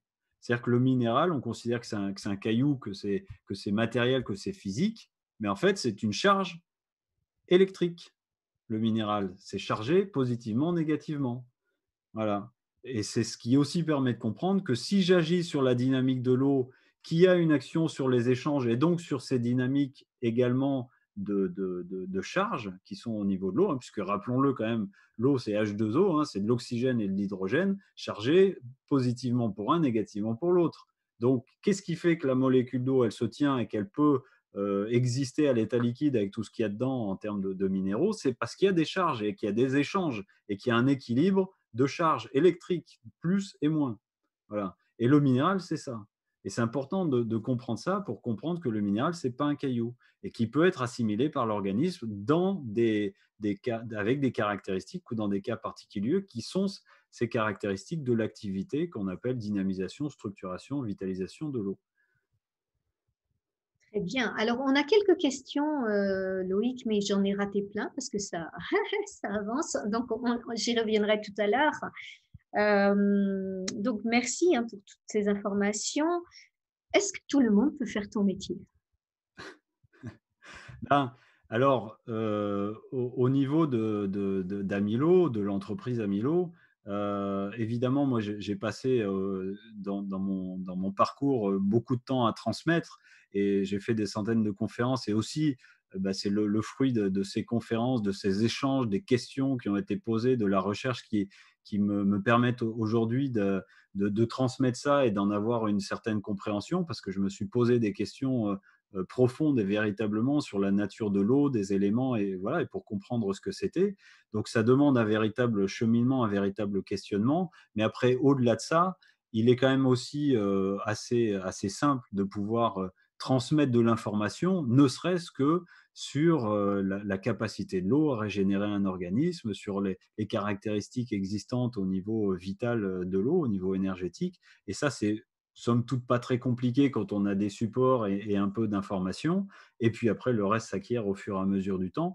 Et c'est pour ça que au sein de l'entreprise Amilo, eh bien, il y a des partenaires comme toi et comme d'autres qui participent à cette aventure de diffuser ce message de l'eau, diffuser ces informations et expliquer aux gens qu'il est facile, accessible d'améliorer la qualité de l'eau chez soi et donc ça, c'est tout à fait envisageable pour tout un chacun de créer une activité indépendante, complémentaire ou entière, puisqu'il y a aussi des partenaires dans l'entreprise qui ne font que ça et qui en vivent, voilà, qui en vivent bien même. Donc c'est effectivement, c'est tout à fait possible. Et puis au fur et à mesure du temps, d'être amené à partager, à transmettre, à faire des conférences, c'est tout à fait possible. Ceux qui sentent ça en eux, je ne peux qu'avoir cette invitation de leur transmettre et de leur dire faites-le parce que nous avons encore grandement besoin que cette information soit retransmise à de nombreuses personnes. Parce que quand je fais des conférences et que je, je demande, je fais un sondage au début des conférences, quelles sont les personnes qui boivent de l'eau en bouteille, quelles sont les personnes qui boivent de l'eau du réseau. En général, c'est à peu près 50-50 eau du réseau embouteillée. Ça veut dire que à l'heure actuelle, c'est une moyenne, hein, il y a peut-être à peu près la moitié de la population qui boit encore de l'eau en bouteille en France. Enfin, c'est juste, pour moi, c'est juste aberrant. C'est Mm. quand on sait qu'on peut filtrer de l'eau chez soi, que ça coûte moins cher et que c'est plus performant et qu'on a une eau de meilleure qualité, mais pourquoi continuer à boire de l'eau en bouteille? Je veux dire, mais c'est simplement parce que les personnes, souvent, n'ont pas pris conscience et n'ont pas suffisamment accès à ces informations-là. Donc, plus il y aura de monde pour diffuser cette information-là, et mieux ce sera pour tout le monde, évidemment. C'est sûr. Sans compter l'impact écologique qu'a le plastique sur Tout justement à fait. notre jolie terre.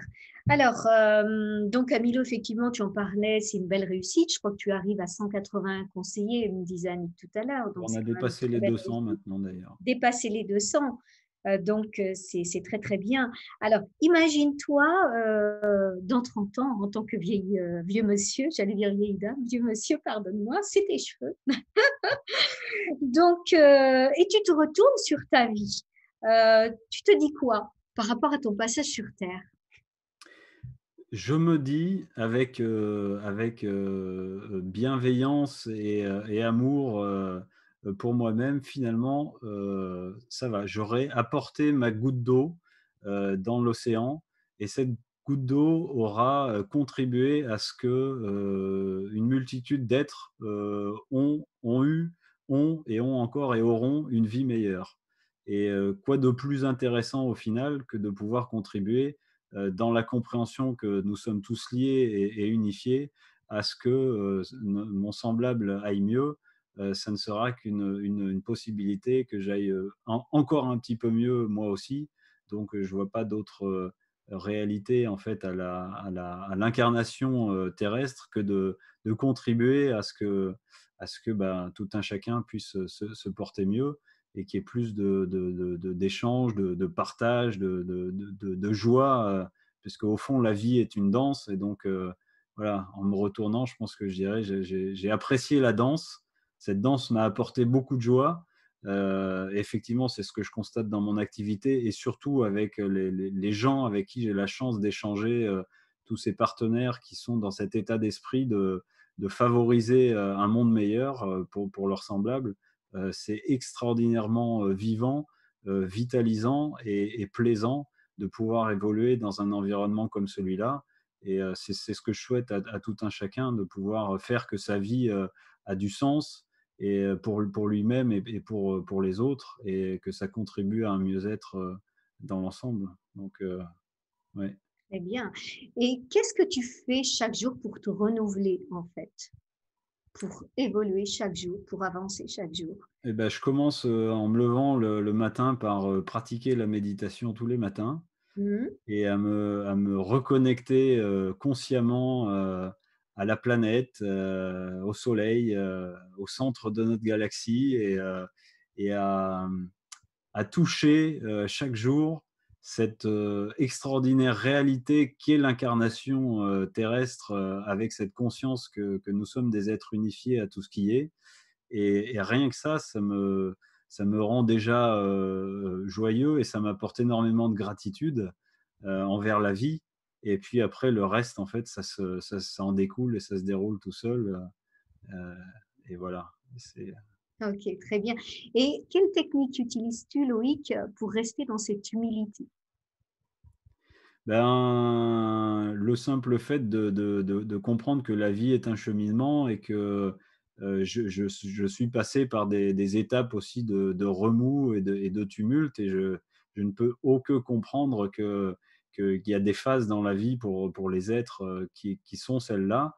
Et donc j'ai eu aussi la chance de toucher à travers la méditation, la souffrance profonde, et de me questionner sur la nature de la souffrance, et de m'apercevoir aussi qu'elle était illusoire, et que pourtant elle était réelle et très réelle, pour nombre de personnes. Et quand on la vit, quand on la subit, la souffrance est réelle, est une réalité implacable, et pourtant c'est une illusion profonde aussi. Et donc après c'est la compassion qui arrive. Et des fois le cheminement n'est pas évident, mais ça fait partie d'une expérimentation. Et quand on regarde, et qu'on accompagne les êtres avec compassion, ben, voilà, ça permet d'être, plus humble dans la relation qu'on a avec eux, parce que, voilà, il y a pas de quoi en faire plus que ça. Nous sommes aussi tous des humains, et quelque part, identiques, hein, à un certain niveau. Donc, Mmh. il n'y a Quel pas de, beau pour point de moi, vue.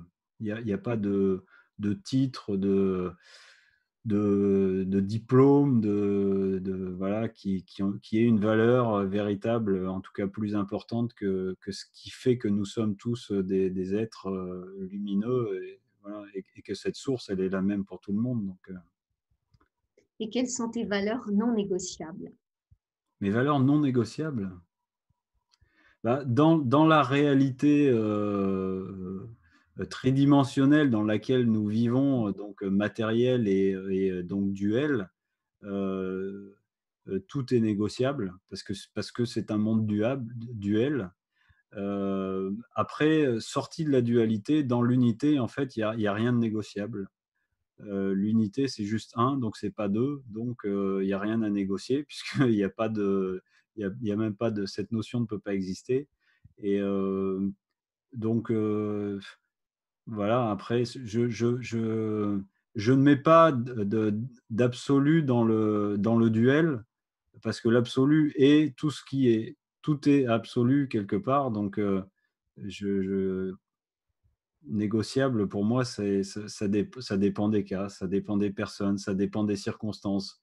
Ce qui est dit un jour peut aussi, évoluer le lendemain parce que les circonstances font qu'il y a la nécessité que ça évolue ou que pour une autre personne, ça soit dit, compris, véhiculé autrement.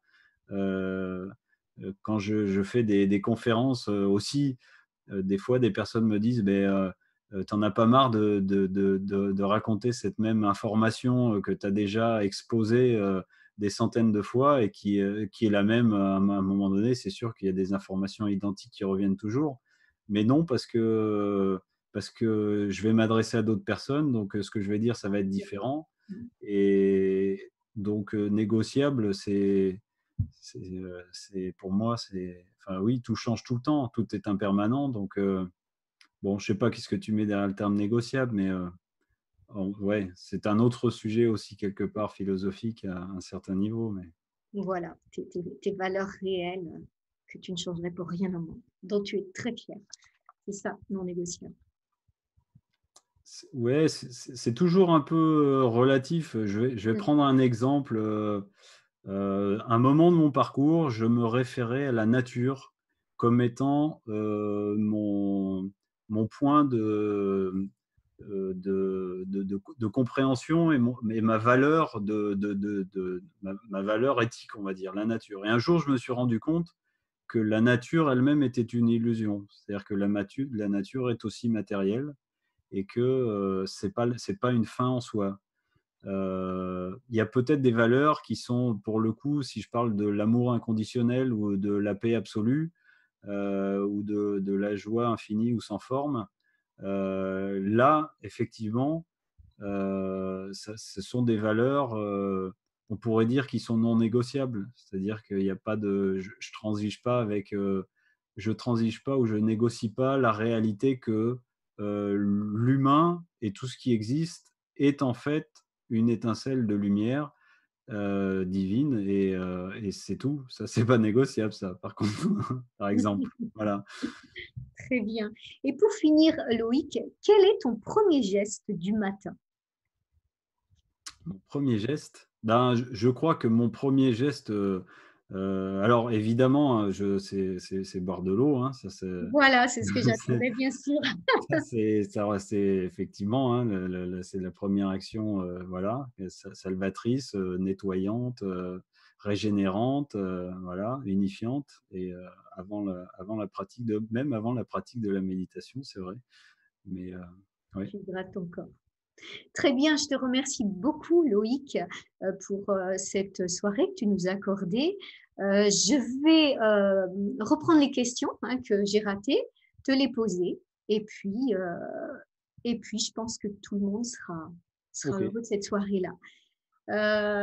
Voilà, j'ai Daniel qui met bien toujours en Charente, au bord de l'eau, en retraite et toujours un peu actif. Alors, je n'entends plus rien. Alors, OK. Bonsoir. Alors, quelques questions. OK. Aurait- oui, OK. Alors, on l'a vu, c'est là. Quid de l'eau distillée? Merci. Alors l'eau distillée, quand on parle d'eau osmosée, on est assez proche, hein, de l'eau distillée. L'eau distillée, donc on va utiliser un système qui va faire évaporer de l'eau et puis évidemment ce qui va être évaporé, bah, c'est de la vapeur d'eau dans laquelle il ne reste pour ainsi dire plus rien, hormis peut-être quelques molécules de synthèse qui peuvent être volatiles et se retrouver dedans.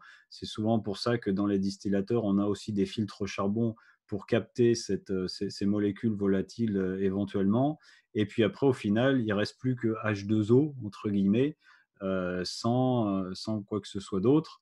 Alors, euh, c'est souvent une approche qui est véhiculée aussi dans les milieux hygiénistes, donc naturopathiques, mais dans la branche hygiéniste, où l'idée principale est que l'eau est là pour nettoyer et qu'elle n'est pas là pour apporter quelque chose, elle est là pour emporter uniquement.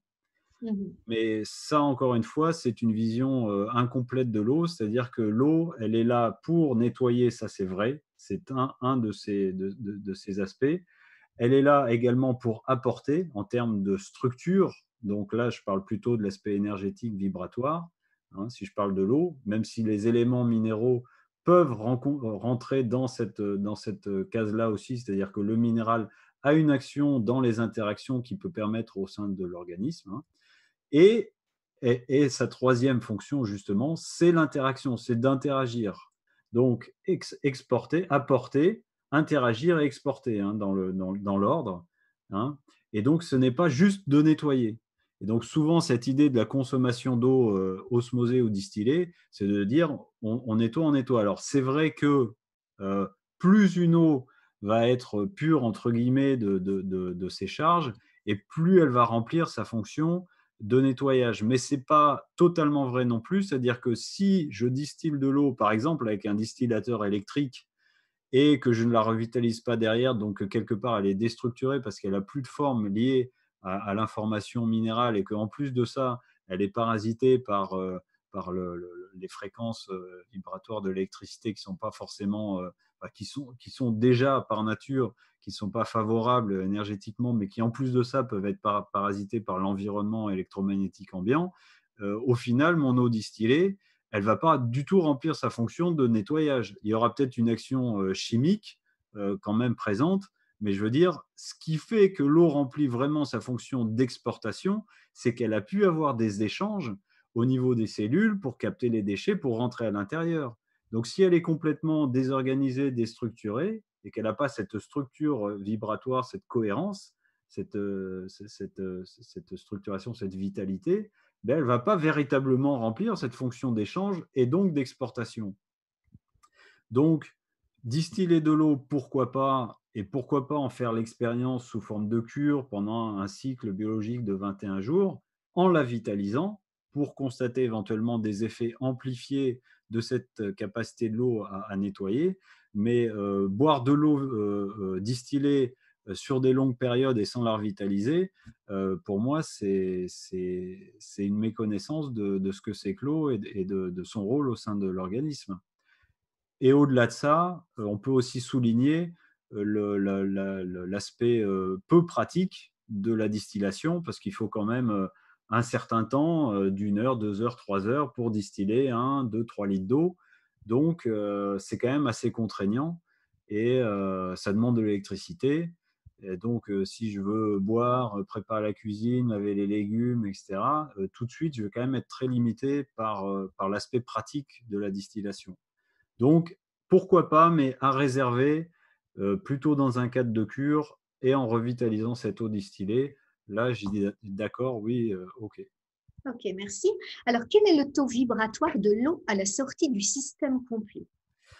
Ah oui, tu m'avais posé cette Oui, question-là. tout à Alors, c'est cette question du taux vibratoire, elle est, il faut la prendre déjà dans la compréhension de quoi est-ce que je parle quand je parle de taux vibratoire. Et donc déjà, rien que cette question-là, elle demanderait d'être explorée pour comprendre ce que c'est que le taux vibratoire, si j'utilise l'échelle de Bovis, par exemple, des radiesthésistes, ou si j'utilise une autre échelle parce qu'il y en a plein d'autres, ou si je me réfère simplement à ma propre échelle intérieure par rapport aux expérimentations que j'ai faites par ailleurs. Donc rien que déjà là, en termes de taux vibratoire, on a une multiplicité de types de mesures possibles et donc de résultats possibles. Donc, ce que je peux dire par rapport à ça, c'est que le système, il a été au départ, évidemment, je l'ai fait tester par école de radiesthésie, différentes sortes de radiesthésistes, des bioénergéticiens, différentes personnes sensibles, sensibles aussi particulièrement au niveau de l'eau, ou qui avaient une certaine forme de clairvoyance.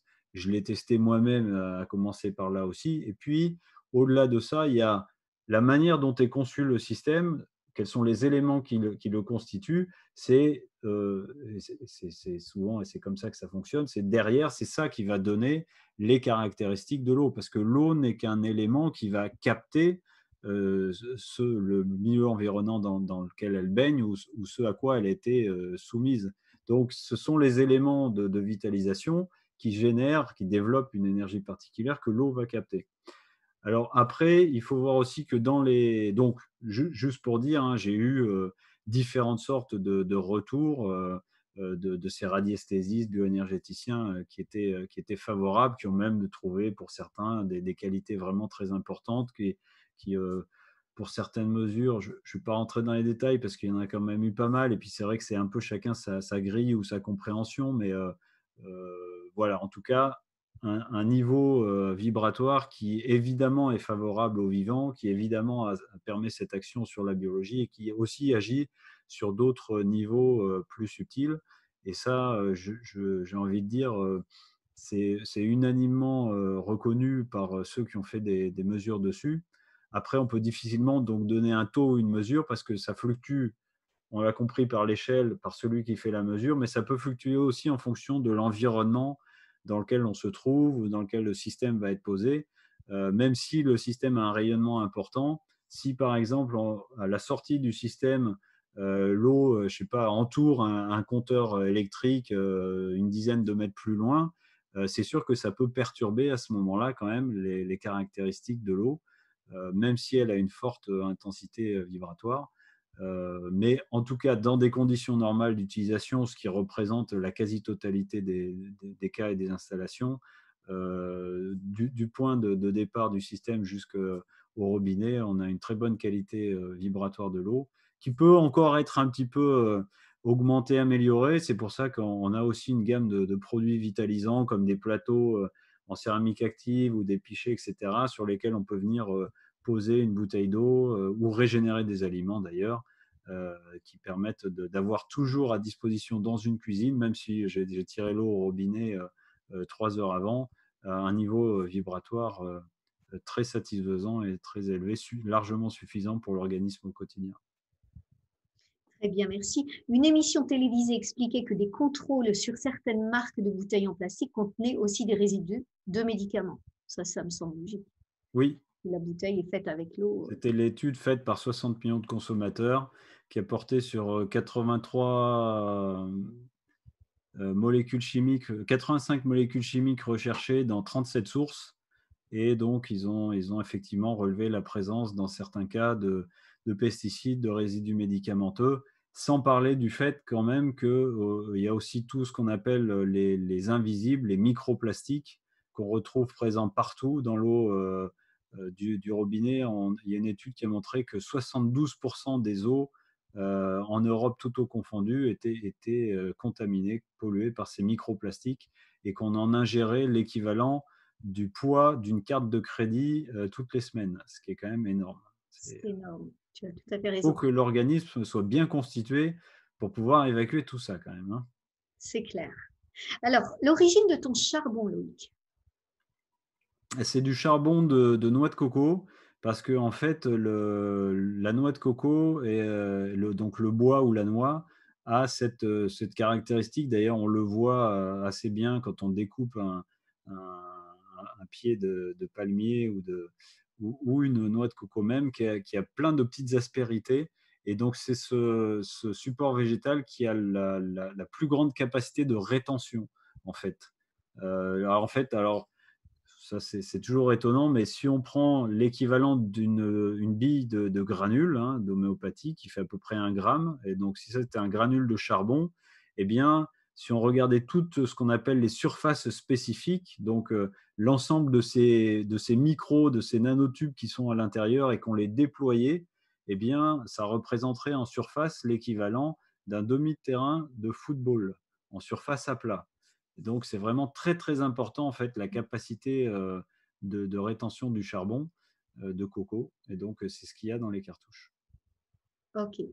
Alors, il y a Marc qui demande comment peut-on prendre contact directement avec vous?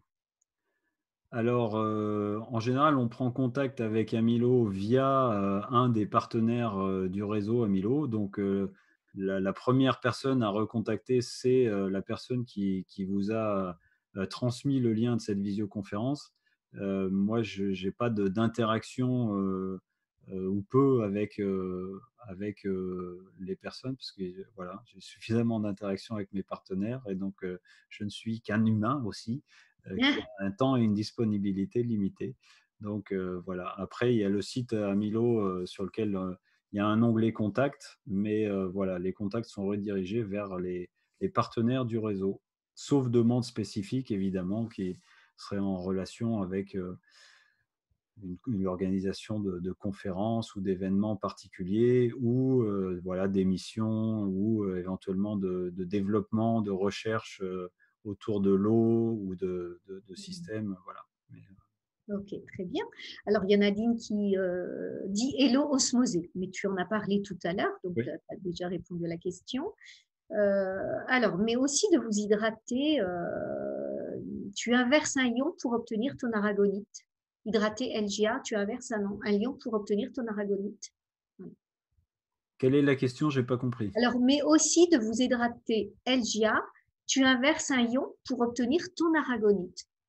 Est-ce que tu inverses un ion? Est-ce que j'inverse un ion pour obtenir... Un ion, ION. Là, j'avoue que je suis pas sûr de comprendre bien la question, mais en tout cas, quand on parle d'ions, on parle effectivement des charges, des charges du minéral.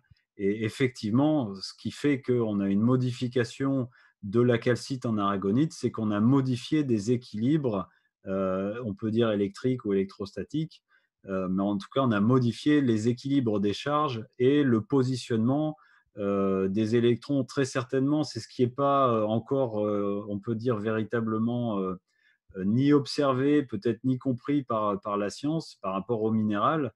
C'est que il y a toujours un noyau et puis des électrons qui gravitent autour, et donc des charges de différentes formes, etc. Et très certainement que quand on vitalise de l'eau, on a une action sur la capacité d'interaction des molécules d'eau les unes entre les autres. Et donc, il y a aussi des phénomènes de résonance, de vibration qui, à ce moment-là, arrivent et sont modifiés et qui ont une action sur ces charges minérales qui elles-mêmes, donc, du coup, vont prendre des états particuliers. Et c'est ce qui fait que ça change après la caractéristique de la matière, donc de la calcite en aragonite. Mais avant toute chose, c'est la modification de ces équilibres de charge que sont l'eau et les minéraux. Oui, ça Ok, c'est sûr. merci. L'aragonite reste-t-elle sous forme aragonite lorsqu'on a besoin de chauffer l'eau du système amylo? Alors ça, c'est une bonne question. C'est une chose qu'on a observée physiquement en parlant, c'est que quand on dépasse 80 degrés, hein, entre 70 et 80 degrés et au-delà, on a une recombinaison de la calcite en aragonite de l'aragonite en calcite, pardon, progressivement. C'est-à-dire que ce qui était donc en suspension, cette aragonite, va avoir tendance à se recomposer, à se recalcifier, se redurcir quand l'eau est chauffée à plus de 70-80 degrés. Alors, ce qui n'est pas problématique pour l'eau chaude sanitaire, puisque en général, on ne dépasse jamais les 60 degrés, que ce soit dans un ballon d'eau chaude ou une chaudière, ou voilà. Ça peut être plus gênant, par exemple, quand on fait bouillir de l'eau ou dans une carafe, pas une carafe, une bouilloire électrique, bien que maintenant, il y en a qui sont réglables au niveau de la température. Mais sinon, au-delà de ça, c'est pas particulièrement gênant. Alors, on peut aussi avoir une recombinaison si, par exemple, on laisse de l'eau se déposer sur une surface, comme par exemple la douche, et qu'on ne l'enlève pas. Et, il va y avoir ces traces blanches d'aragonite qui sont présentes, qui s'enlèvent facilement au départ. Mais si on laisse ça pendant plusieurs jours, voire semaines, à un moment donné, ça finit avec l'atmosphère, l'air, l'environnement, à se recalcifier progressivement aussi. Donc, par rapport à la question du calcaire particulièrement, ça demande quand même un petit peu d'entretien, hein, de quotidien, je dirais, mais qui est pas long ni contraignant si c'est fait au fur et à mesure, voilà, mais qui peut le devenir si on ne fait pas ce minimum-là. De toute façon, il faut bien comprendre une chose, hein, c'est qu'il n'y a pas de solution miracle pour le calcaire. Voilà. Une fois qu'on a compris ça, c'est beaucoup plus facile de trouver ce qui nous correspond. Il n'y a pas de solution miracle. C'est-à-dire que même l'adoucisseur, qui est souvent prôné dans les milieux plus techniques où on ne s'intéresse pas tellement à la qualité de l'eau, l'adoucisseur n'est pas une solution miracle non plus, pour toutes les raisons que j'ai exposées tout à l'heure, mais aussi parce que ça laisse aussi des traces. Si on a une eau qui est très dure et un adoucisseur qui est selon comment il est réglé, on va encore avoir des traces blanches aussi. Si on veut plus aucune trace blanche, plus avoir de nettoyage à faire sur son marbre noir de cuisine, ça veut dire qu'il faudra avoir un adoucisseur qui soit réglé avec beaucoup de nettoyage à contre-courant pour éviter que la résine soit chargée et donc qu'elle remplisse plus sa fonction, ce qui voudrait dire une consommation importante d'eau, de sel, enfin, je veux dire, voilà, et donc d'autres inconvénients. Donc, à un moment donné, il faut aussi voilà, se dire, bon, ok, peut-être qu'il va falloir que je passe un peu l'éponge ou le chiffon au quotidien, mais voilà, le fait de faire cette action-là et avec un système comme le nôtre qui transforme la calcite en aragonite, ben, par ailleurs, j'ai une bonne qualité d'eau. Par ailleurs, je ne suis pas soumis à la résine, au sel, à la surconsommation d'eau. Donc, il y a quand même beaucoup d'avantages. Mais dans tous les cas, il n'y a pas de solution idéale, parfaite. Il n'y en a pas.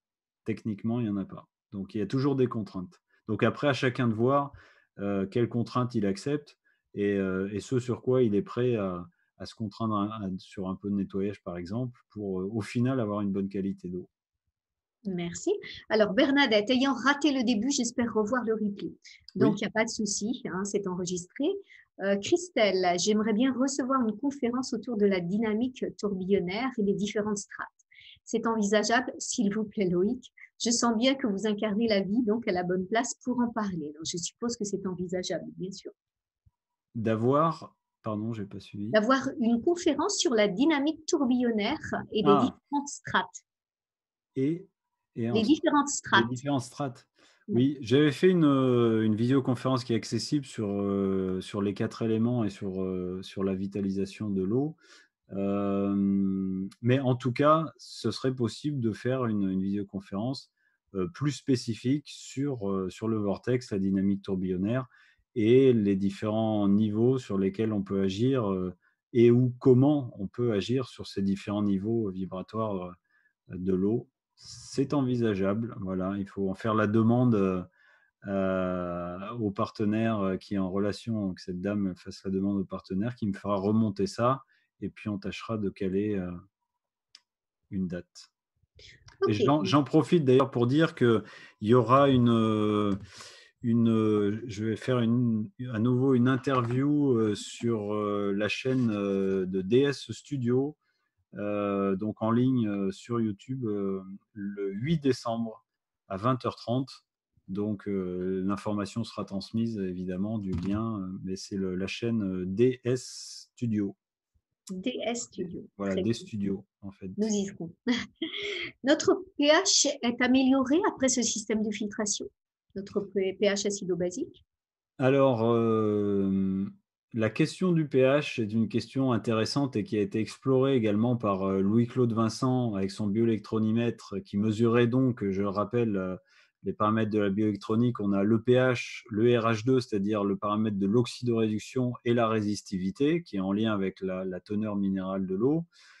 Et donc le pH a été exploré par Louis-Claude Vincent, mais aussi, et je dirais surtout, par Jeanne Rousseau, qui a travaillé énormément avec Louis-Claude Vincent et qui a fait beaucoup d'analyses de l'eau, de sources, de mer, de pluie, etc., avec cet outil-là, et aussi le liquide organique, et qui s'était aperçu, mais également aussi de terrain, carrément, pour l'agriculture, et qui s'était aperçu que déjà, il y avait des fluctuations du pH des liquides organiques, par exemple en fonction des phases de la Lune.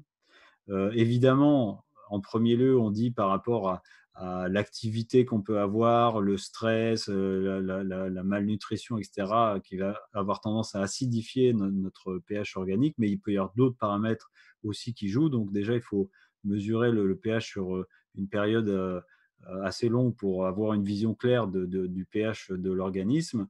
Et Jeanne Rousseau avait aussi observé que les sources dites miraculeuses ou guérisseuses étaient toutes à pH 7, ce qui est assez intéressant.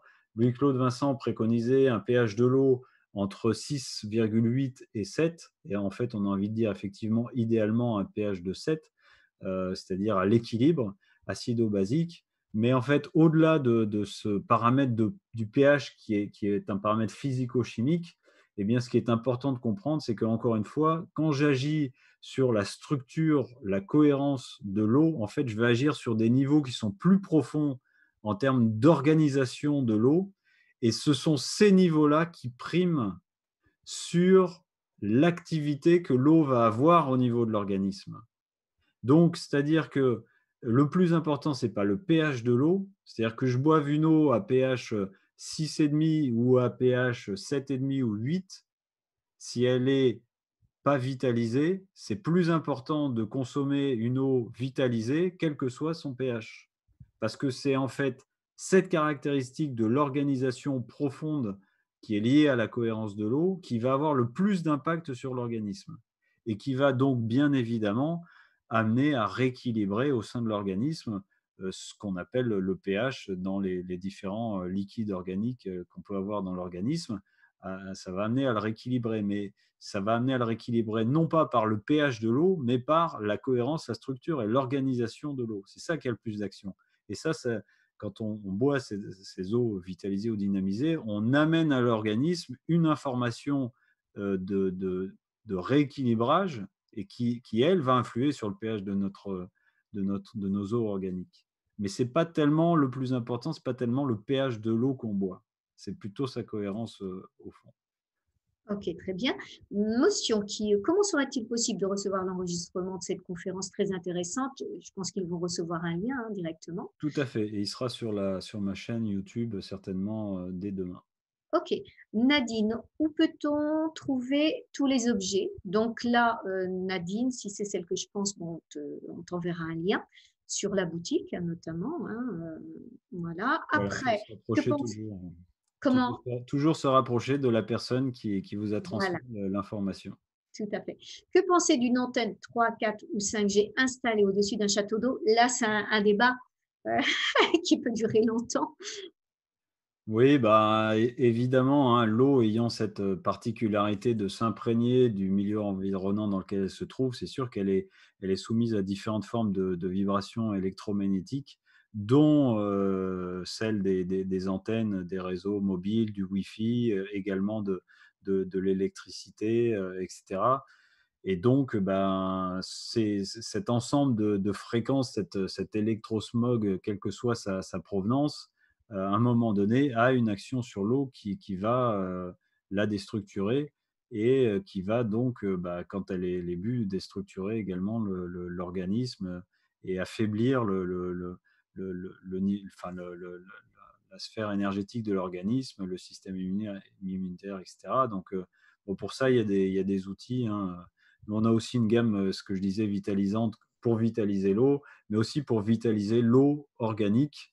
Et donc, il y a des petits outils comme des petits pendentifs qui sont en céramique activée qui permettent de revitaliser l'eau de l'organisme et d'éviter d'être véritablement impacté négativement par cet ensemble de fréquences. Et ça, on le voit que ça peut solliciter beaucoup l'organisme, tous ces environnements-là surchargés. Et donc, c'est important hein, de vitaliser son eau intérieure, ça c'est sûr. Et le fait de boire une eau vitalisée bah, réélève la capacité de l'organisme à être beaucoup plus serein vis-à-vis de tout cet environnement qui sollicite l'organisme du point de vue énergétique. Ouais. Très bien. Hélène, qui nous donne un lien sur l'émission qui a été diffusée sur FR3 du poison dans vos robinets. Donc, merci Hélène. Renaud, super émission très édifiante. Je peux la voir comment le catalogue, c'est par un lien qu'on t'enverra, Nadine. Hélène, faut prendre conscience qu'il est important de filtrer. Tout à fait, Hélène. Donc, Annick, bonjour Nadine, la personne, voilà, merci Annick. Voilà, décidément, Peut-être que Nadine, tu es une si, star. s'il n'y a plus trop de questions, peut-être qu'on peut clore aussi éventuellement, puisque Voilà, tout on à va fait. bientôt faire Peut-on 2 heures et filtrer de c'est l'eau bien. de pluie? Voilà, une question. Voilà. Comment? Peut-on filtrer l'eau de pluie? L'eau de pluie, bien sûr, on peut filtrer l'eau de pluie, on peut filtrer l'eau des puits, des sources, des forages, et on le fait déjà, en sachant qu'après, il y a certaines préconisations à faire et à prendre, précautions, je voulais dire, à prendre quand on veut potabiliser ces eaux-là, parce qu'elles ont des caractéristiques particulières, notamment les eaux de puits et de forage. Donc souvent, on travaille déjà au départ sur des analyses pour avoir une idée approximative des paramètres principaux et on va adapter si nécessaire des outils complémentaires. Par exemple, si dans un forage, on doit traiter beaucoup de fer et de manganèse, il va falloir un média adapté pour ça. S'il y a une surcharge en bactéries, on va aussi adapter, etc. Pour les eaux de pluie, c'est un peu différent, c'est pas forcément les mêmes problématiques, mais on peut déjà travailler en amont sur la cuve. Il faut que l'eau soit correctement préfiltrée. On va plutôt capter l'eau en surface de la cuve. On va essayer d'avoir une dynamique dans la cuve aussi pour éviter de laisser l'eau stagner. Et puis après, on peut tout à fait la potabiliser avec un système amylo. Voilà. Donc il y a quelques précautions à prendre. Ça, c'est des études spécifiques à chaque fois pour adapter le matériel si nécessaire. Ok. Il reste deux questions. La vitalité de l'eau faite avant une filtration dépasserait-elle le fait de ne plus avoir besoin de la filtrer, même pour le chlore et les médicaments, par exemple?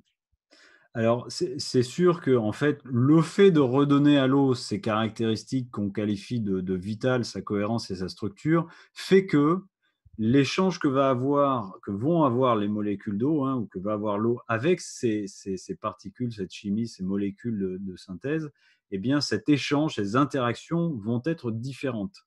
Ce qui va faire que, déjà, au sein de l'organisme, ces molécules-là vont être plus facilement évacuées par l'organisme ou plus facilement assimilées ou transformées par l'organisme. Donc, quelque part, déjà, rien que le fait de vitaliser, de structurer l'eau, c'est une action très importante qui en elle-même et quasiment toute seule, répond à la problématique, y compris de pollution physico-chimique de l'eau. Après, c'est quand même vrai aussi que, si tous les jours je bois une eau qui a une forte odeur de chlore, même si elle a un très haut niveau vibratoire, qu'elle est revitalisée, que je suis conscient que, ça impacte, pas ou peu mon organisme, c'est quand même très désagréable de boire tous les jours une eau qui a du chlore et inévitablement presque, à un moment donné, il peut y avoir un refus de l'organisme à aller vers cette eau qui a cette odeur particulière. Donc, la filtration, et j'ai envie de dire, elle est quasiment indispensable aussi de ce point de vue-là, parce que c'est quand même l'aspect gustatif est quand même un élément très important et d'ailleurs même prépondérant pour beaucoup de personnes, plus que l'aspect énergétique.